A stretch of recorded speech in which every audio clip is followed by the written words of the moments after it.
Falita foana aminao indray amin'ity alina ity tompolasy tompovavy sy mananatra ny araba ary dia manasanao anaraka amin'ny farandray izao fandarana maherisika amin'ity aliny alahady ity misy ihany ny vaovao entina aminao amin'izao alina izao manambahiny ihany koa ny fandarana aza miala ary fa dia finaritra sy voka-dalao maromaro no entina aminao androany izany andohantsika ny taranja handball nanomboka tamin'ity androany ity tokoa ny fiadiana tompo-dakan'i Madagasikara amin'izay taranja handball izay tetsy amin'ny lapan'ny fanatanjahantena tetsy Mahamasina tetsy ka lalao enina avy hatrany ary no nentina nanomboana izany hoentina amina avy hatrany ireo vokatra tamin'ity androany ity.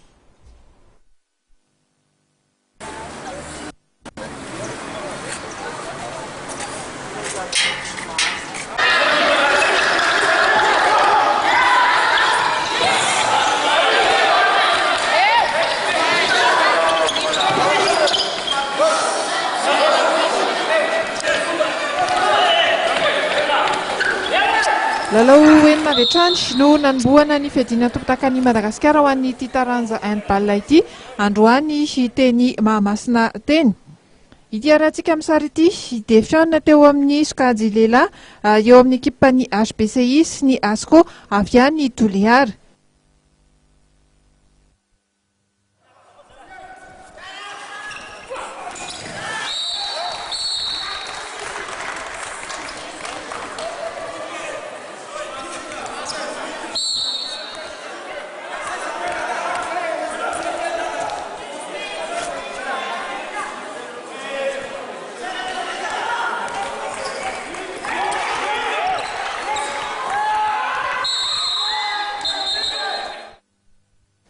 Ny ekipan'ny HBCI teto nivoaka nandresy tamin'ny isa mazava ihany 7-20.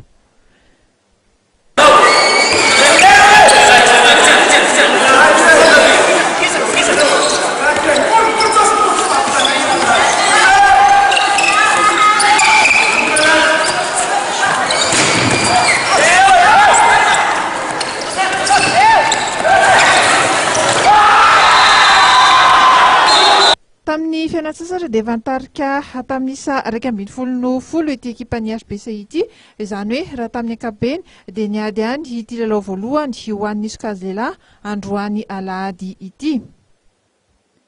Raha ho an'ny ireo vokatra hafa tamin'ity androany ity raha ho an'ny sokajy lehilahy rehetra ihany aloha dia ny sportina nandavy ny zanakavaratra vokatra tsy nampozina ihany tamin'ny isa 7-20 tamin'ny isa 4-13 efa nitarika ny sportina teo am-pialana sasatra. Lalao farany tamin'ny sokajy lehilahy androany moa dia fihaonana teo amin'ny AS Michel sy ny ekipan'ny Tsarahofana. Raha ho an'ny sokajy vehivavy indray dia ny ténor nandresy ny ekipan'ny HBCT tamin'ny isa 1-30 no 3-20 efa nitarika 2-7 ny ekipan'ny ténor teo amin'ny fialan-tsasatra. Ny THBC kosa indray dia nandresy ny ASCO tamin'ny isa mazava 30 lalao farany ho an'ny sokajy vehivavy izay androany dia ny COSPN Mahajanga nandresy ny AS Michel tamin'ny isa 20 no 20 efa nitarika 2-7 ry zareo avy any Mahajanga tamin'ny fialana sasatra. Amin'ity fanana ity moa dia iona avokoa ireo ekipa rehetra ka amin'ny sabotsy ho avy izao ny farana ny fifanitsanana. Ny alahady kosa no ifanandrina ny ireo ekipa roa avy lahy sy vavy amin'ny izay atrika ny ireo famaranana.